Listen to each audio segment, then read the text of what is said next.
do have Dr. Meighan Valero joining us to talk a little bit about menopause. And I got to tell you, this is a topic that people keep telling us and sending emails in saying, talk about menopause. So here we are going to talk about menopause. Let's start off with explaining to people what menopause and premenopause or perimenopause is. Yeah, so basically, I mean, as women age, unfortunately our estrogen levels will start to decline.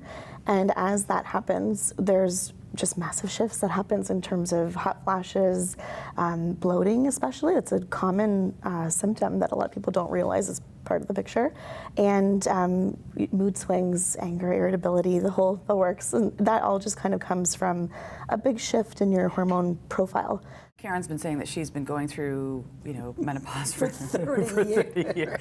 But it can last, realistically, based on each person, it could last, different lengths of time? Oh, it can. I had a patient once when I was just starting out as an intern, and the poor thing, she was, I'm going to say in her 60s, and she was full on as if it just started 10 years prior.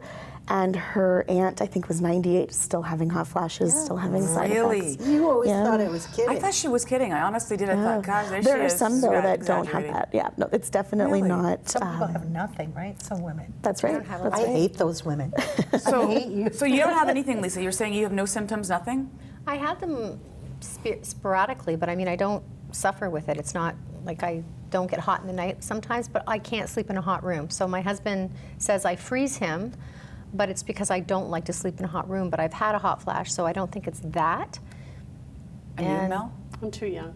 Oh, for God's sakes. Why did I know something like that would come out You're of her going to say that. I'm too young. I actually have talked about this with my family doctor, though, and I said, I really hope I'm one of those lucky people where I just have the trickle-down effect, where it's very gradual. Really? And then I'll just and it will almost my body will shift just gracefully. But she's like, yeah, you can think that. And then one day it could just go like that, and it'll just turn. And I'm like, what? But I also don't want to live in fear of that. So I'm like, well, at this point, I'm just going to just live life and get wisdom from everybody else. And then if it does happen, I'll come and you know what to do. Houida. Yeah.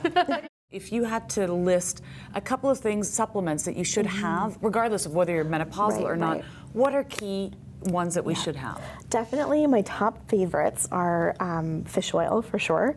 I would say the inflammation that most people are living with can actually cause fluctuations in your hormones as well.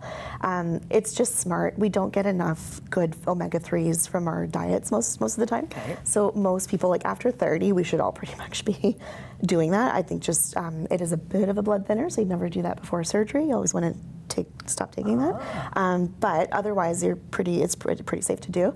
CoQ10. Honestly, a lot of people have no idea what that is.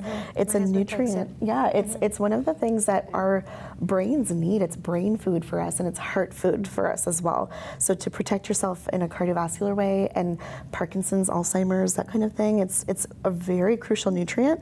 It's really difficult for us to get it. So to supplement with it is very important.